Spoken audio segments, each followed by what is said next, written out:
మిలాట్ ఉద్దేశపూర్వకంగానే సదరు ప్రతివాది న్యాయస్థానాన్ని తప్పుదోవ పట్టిస్తున్నారు. I objection your honour. Defence వారు ఎలాంటి సాక్ష్యాలు లేకుండానే తప్పుడు ఆరోపణలు చేస్తున్నారు. Objection over rule. నియంగేమో గాని సినిమాలలో గిట్లనే చూపిస్తారబ్బా. ఏ కేసు అయినా వాదిస్తానికి ఓ లాయర్ను పెట్టుకోవాల్సిందే. వాళ్ళు గట్టిగా వాదిస్తే గెలిచినట్టు, లేకుంటే గోవిందా.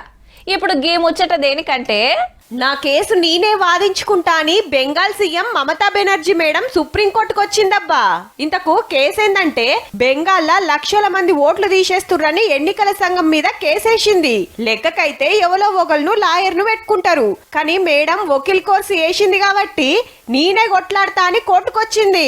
ఎన్నికల సంఘం చేయబట్టికే మా రాష్ట్రంలో 100 మంది జీవిడిచిండ్రు. మా పార్టీ గెలిచే కాడ ఓట్లు తీసేస్తుర్రు.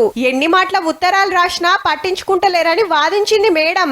అంతేకాదు ఎన్నికలున్న రాష్ట్రాల్లో బీజేపీ ఏలుబడి లేని రాష్ట్రాలనే ఈ కార్యం నడుస్తుందని చెప్తే ఎంబటే ఎలక్షన్ కమిషన్ కు నోటీసులు పంపింది కోర్టు. ఆఖరికి ఏమైతుందో గాని ఖుద్దు సీఎం కోర్టుకొచ్చి వాదించుడు ఇదే తొలుతనట దేశంలా. అయితే జప్పుడే బెంగాల్ అసెంబ్లీ ఎలక్షన్లు వస్తున్నాయి. పవర్లున్న టీఎంసీకి బీజేపీకి నడుమ తగ్గఫర్ నడిచేటట్టుంది పో.